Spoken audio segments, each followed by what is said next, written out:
ขอยกมือ10 นิ้วกราบนอบน้อมวันทาน้อมระลึกถึงอย่างองค์สมเด็จพระสัมมาสัมพุทธเจ้าขอกราบนอบน้อมระลึกถึงอย่างพระสัทธรรมคำสอนขององค์สมเด็จพระสัมมาสัมพุทธเจ้า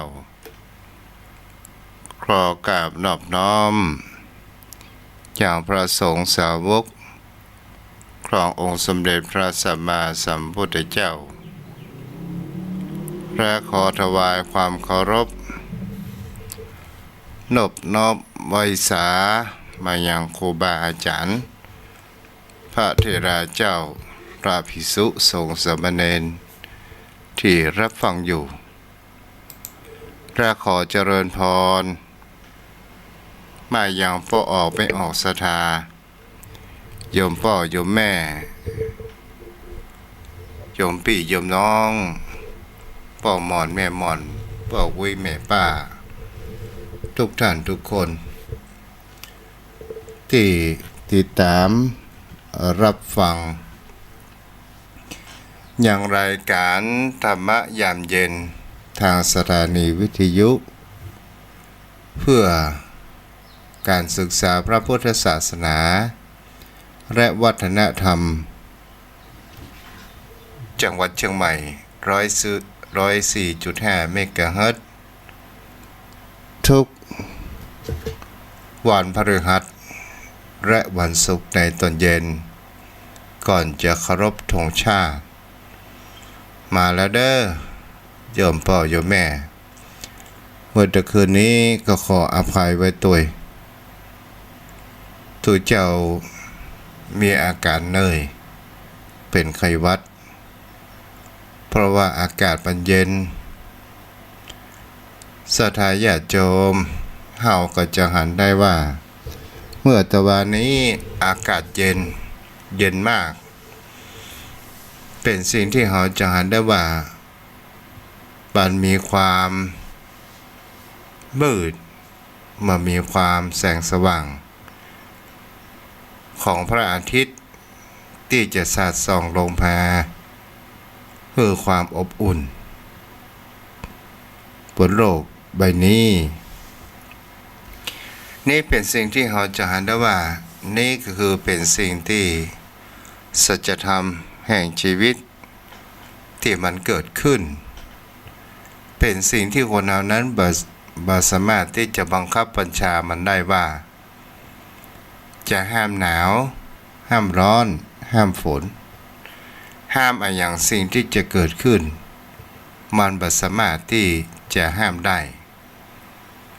เมื่อตะวันนี้ศรัทธาญาติโยมทั้งหลายความหนาวเย็นจัดมันก็มาอยู่เมื่อ2-3 วันก่อนมีอากาศหนาวมากจนผู้คนทั้งหลายจะต้องแสวงหาแห่งความอบอุ่นเกิดขึ้นเกิดจากการใส่ผ้าใส่เสื้อกันหนาวก็ตามบางท่านบางคนนั้นก็ดังไฟผิงเพื่อสร้างความอบอุ่นให้กับร่างกายของคนเรานั้นเกิดขึ้นในเป็นสิ่งที่เราก็จะหันกันได้ว่าวิถีชีวิตของคนเรานั้นถ้าเราหนาวเย็นจัดคนเราก็บ่ชอบถ้าอากาศร้อนจัดคนเราก็บ่ชอบถ้าฝนตกหนักจัดน้ำท่วมเราก็บ่ชอบสิ่งที่คนเราชอบนั้นก็คือความว่าทางสายกลางความปราหายพอดีกันนั่นเองนี่ก็คือเป็นรักแห่งการมัชฌิมปฏิปทาที่องค์สมเด็จพระสัมมาสัมพุทธเจ้าพระสมณโคดมผู้เป็นศาสดาของพระพุทธศาสนาได้ชี้แนวทางให้กับพวกเรา เมื่อตะวันนี้หันพระเนนดังไฟผิงตัวเจ้าก็ไปร่วมแจมหรือว่าไปผิงไฟคลายหนาวเช่นเดียวกันแล้วก็ได้หันหลัวที่ละอ่อนนั้นเข้าใส่เฮาก็จะหันได้ว่า เมื่อเฮาเอาฟืนเอาอย่างใส่ไฟมันก็สามารถที่จะเผาไม่หลัวไปทั้งหมดและก็เอาเติมหลัวใหม่ใส่เข้าไปเราก็จะหันได้ว่านี่ก็เป็นธรรมะของธรรมชาติเป็นตามหลักเกณฑ์ที่พระพุทธองค์นั้นได้ตรัสบอกไว้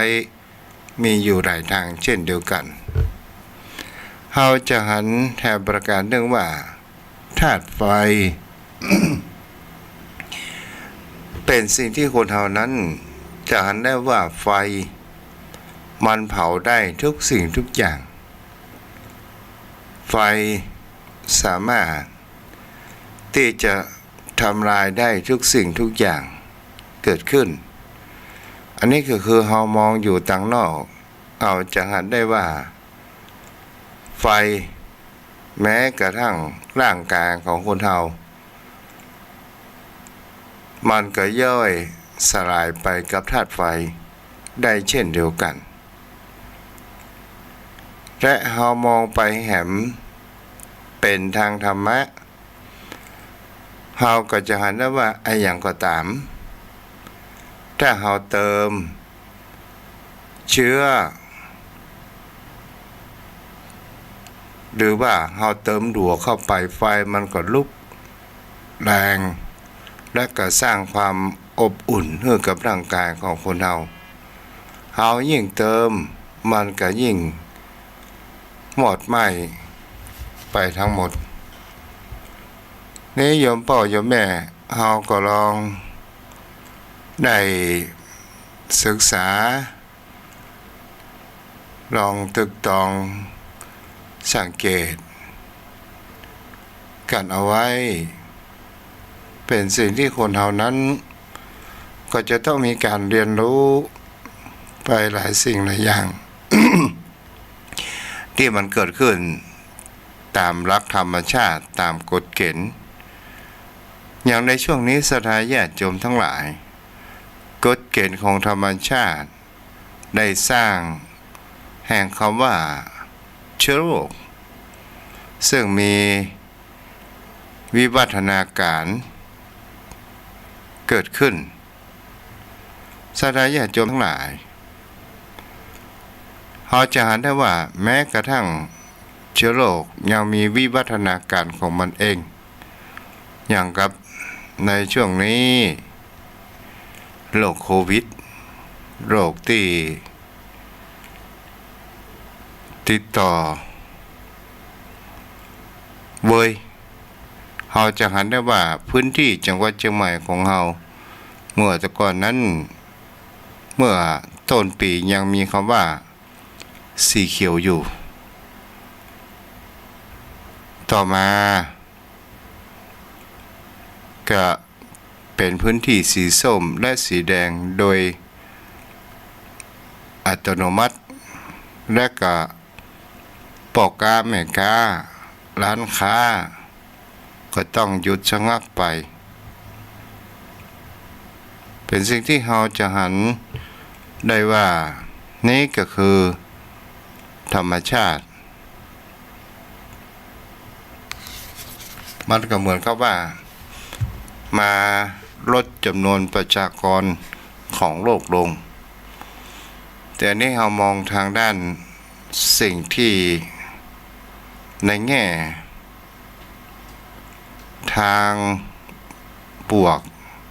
ตามอันนี้ความคิดของทุกเจ้าถ้าเรานำมองในแง่แห่งความเจ้ากรรมนายเวรเราจะจำได้ว่ามีหลักธรรมคำสอนของพระพุทธองค์บอกว่าธรรมชาติมันก็คือมันมีอยู่แล้วบนโลกใบนี้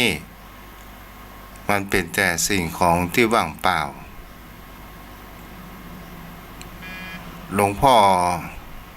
หลวงปู่พระพรหมมงคลได้เอามาแหมแตกประเด็นไปแหมว่าธรรมชาติมันก็บ่ได้ยุ่งเกี่ยวบ่ได้สร้างความเดือดร้อนอย่างกับผู้คนและมนุษย์ของเฮาผู้คนเฮาต่างหากที่ไปสร้างความเดือดร้อนให้กับธรรมชาติอยากจะชนะเอาระบบกฎเกณฑ์ของธรรมชาติเฮากระทำกันมันก็ก่อให้เกิดแห่งคำว่าเจ้ากรรมนายเวรเกิดขึ้นได้สิ่งเหล่านี้เฮาจะหันได้ว่าอย่างกับปัจจุบันโรคโควิด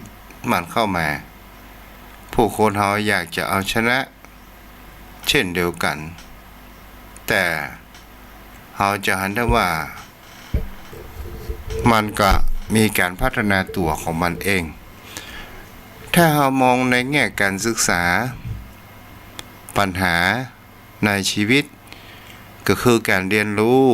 ที่จะฟันฝ่าอุปสรรคปัญหาที่มันเกิดขึ้นในปัจจุบันเพื่อเราจะมีวิธีใดในการรับมือและเราจะมีวิธีใดแก้ไขปัญหาอย่างเช่นในตอนนี้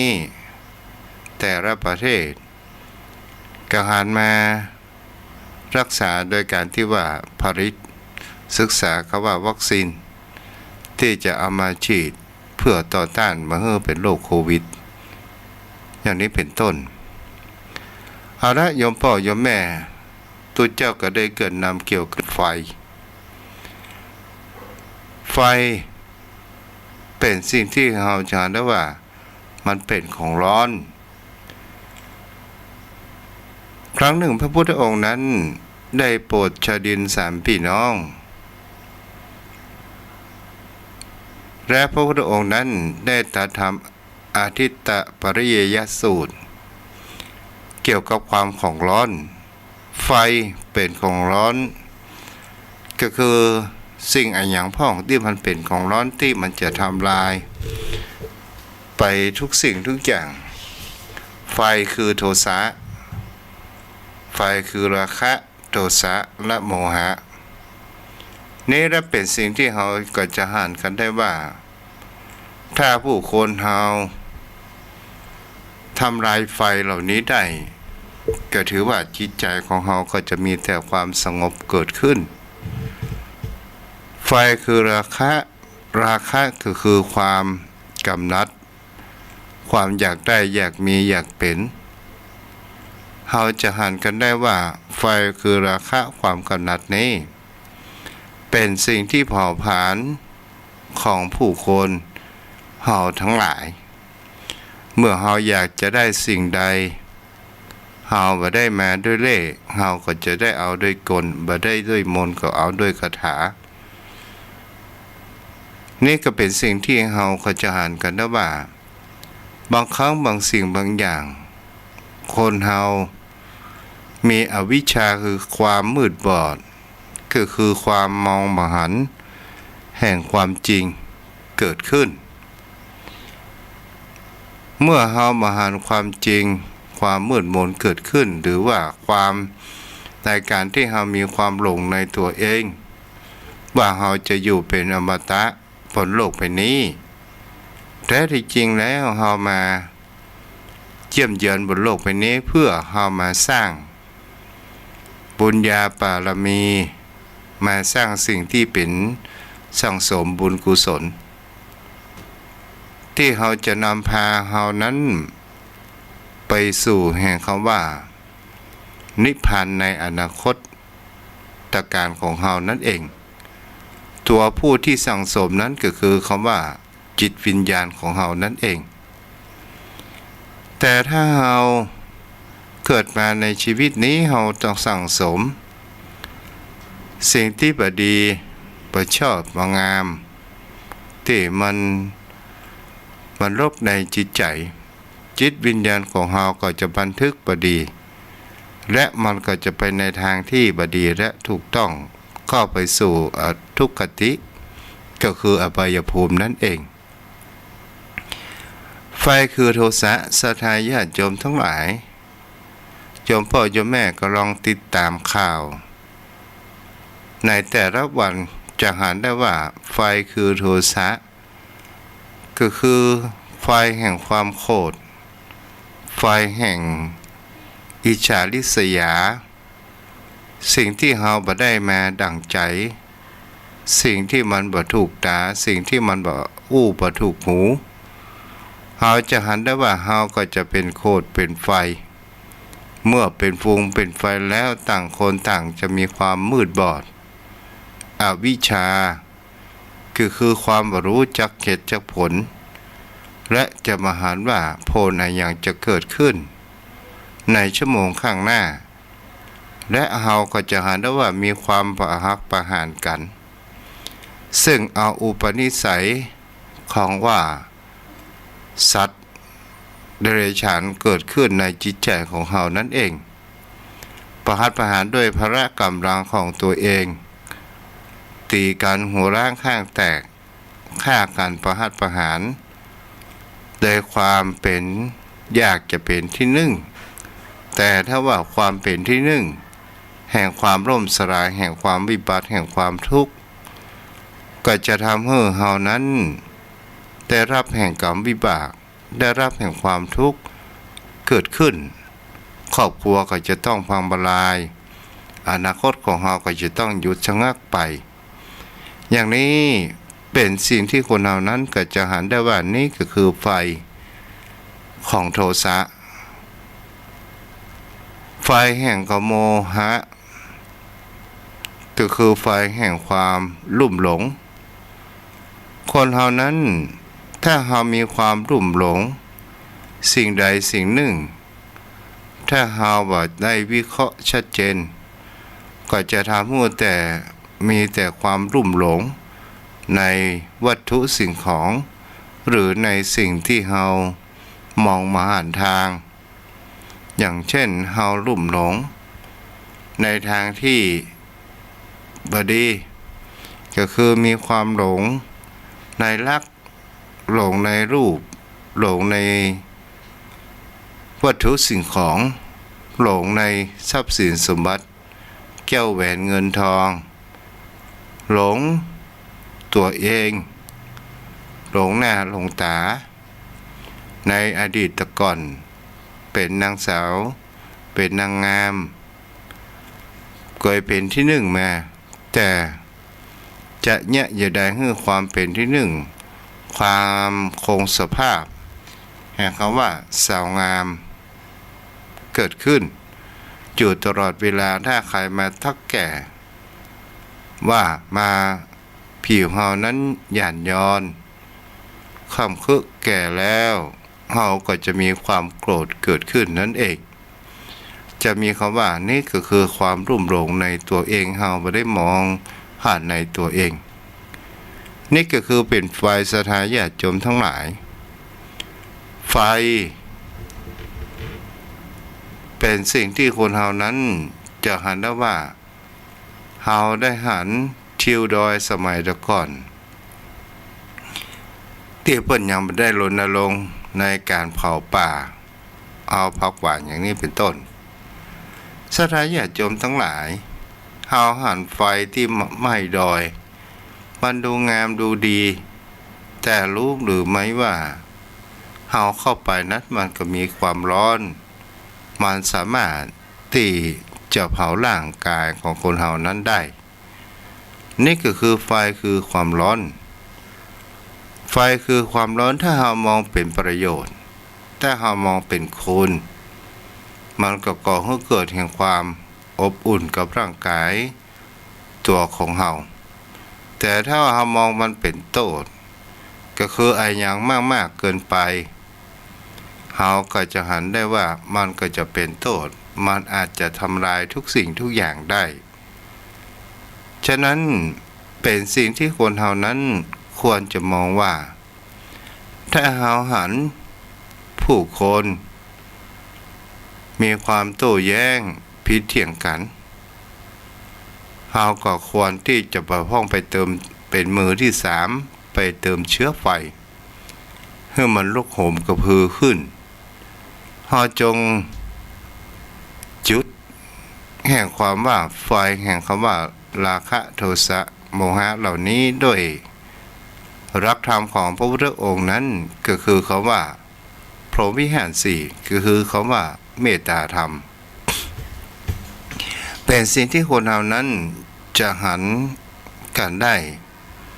และจะมีคำว่าเฮาหันแล้วเฮาไปเล่นตัวมันก็จะทำให้จิตใจของคนเฮานั้นมีความสงบเกิดขึ้นนี่แหละโยมพ่อโยมแม่ไฟเป็นสิ่งที่คนเฮานั้นถ้าเฮามองเป็นธรรมะมันก็เป็นรักธรรมที่สนใจของเรายิ่งดีและแถมประการหนึ่งเมื่อ2-3 วันที่เฮามาหันพระอาทิตย์สาดแสงลงมาอย่างจริงจังเหมือนกับวันนี้ถ้าเฮามองไป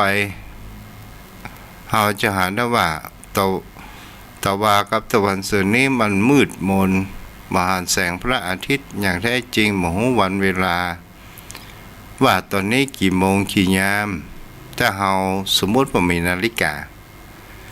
เป็นสิ่งที่เฮาเขาจะหันกันได้ว่าคนเฮานั้นขาดแสงสว่างบ่ได้บนโลกนี้ขาดแสงสว่างแห่งพระอาทิตย์เมื่อวันใดแล้วทุกสิ่งทุกอย่างก็จะพังพินาศลงห่วงโซ่อาหารก็จะหมดลงจะมามีคำว่าสังเคราะห์แสงแต่ถ้าว่าผู้คนเฮาขาดแสงแห่งปัญญาขาดแสงแห่งความรู้ขาดแสงแห่งความการศึกษาก็คือนักปราชญ์สุตตมยปัญญาอันเกิดจากการฟังสุตตะปุริลิขิตเขียนถ้าเฮาจำมาหมดเฮาเขียนไว้ถ้าเฮาบ่เข้าใจก็คือเฮาศึกษาแล้วเฮาถามสนทนานี่ก็คือเป็นหัวใจของนักปราชญ์ได้เป็นหัวใจของพระหูสูตรนั่นเองโยมพ่อโยมแม่วันนี้ก็ได้มาอู้จากการเสียงทุเจ้าจะแหบจะแห้งอย่างใดก็ขออภัยไว้ตัวเด้อแต่คืนนี้สู้บ่ได้แต่คืนนี้เสียงแหบเสียงแห้งบ่สามารถที่จะอู้ออกรายการอย่างได้ถ้าอู้กรรมก็จะไอก็เลยขอลาทางท่านอาจารย์พระครูสมุวิศวัตวรกิจโจผู้อำนวยการสถานีวิทยุแต่วันนี้อากาศดีเป็นไข้หวัดนี่ไม่ใช่โควิดเด้อโยมพ่อโยมแม่แพ้อากาศมันเย็นลงเวยเกินไปถ้าวันนี้มาอู้ถึงไฟวันนี้โยมพ่อโยมแม่ก็จะอู้ถึงเรื่องไฟเช่นเดียวกันหน้าหนาวเฮาผู้คนเฮานั้นชอบในการที่ว่าเฮาผิงไฟนั่งผิงไฟสมัยแต่ก่อนคนเฮานั้นพื้นดินของเฮานั้นบ่ได้เป็นก่อเป็นเทเป็นซีเมนต์อะไรอย่างสมัยปัจจุบันจะก่อกองไฟกันอย่างบ้านนอกบ้านเฮาผู้คนทั้งหลายบางคนก็เอาข้าวมาจี่มาปิ้งและก็นั่งกินกันบางคนก็เอาจิ้น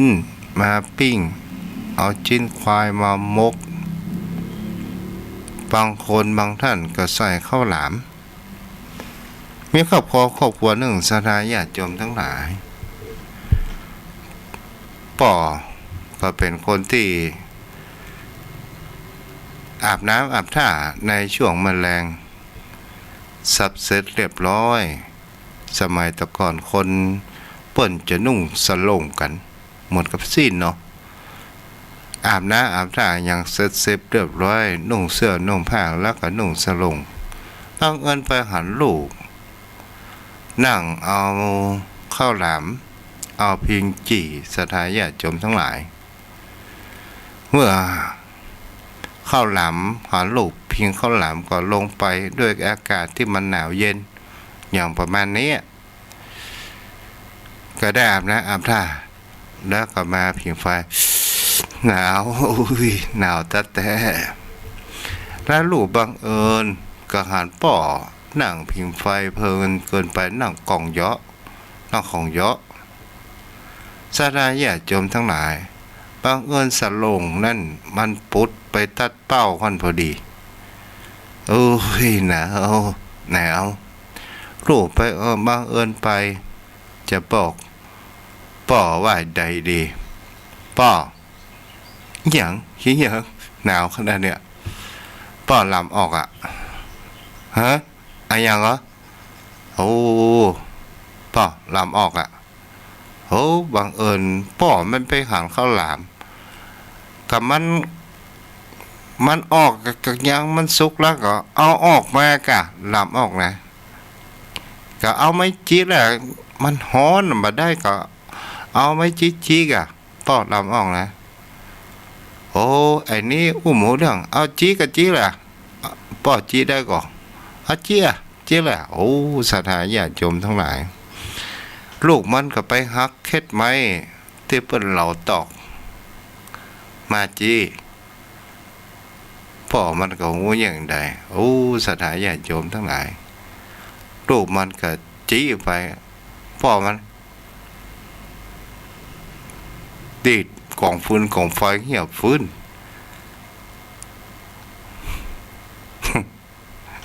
อันนี้โยมพ่อโยมแม่ก็ลองอันนี้เป็นเจี้ยเด้อที่ตัวเจ้าจำได้เนาะอันนี้เป็นเจี้ยที่พ่อจำได้เนาะพ่อลำออกกับพ่อจี้แหละไปมีไปเมื่ออย่างเหี่ยวฟืนหมดอันนี้วันนี้ก็ขอเจริญพรกับโยมพ่อโยมแม่ปีท้ายด้วยเจี้ยไว้เต้าอี้เนาะช่วงนี้ก็เป็นช่วงอากาศเปลี่ยนแปลงโยมพ่อโยมแม่ระวังสุขภาพรักษาร่างกายให้มีแต่ความอบอุ่นส่วนเรื่อง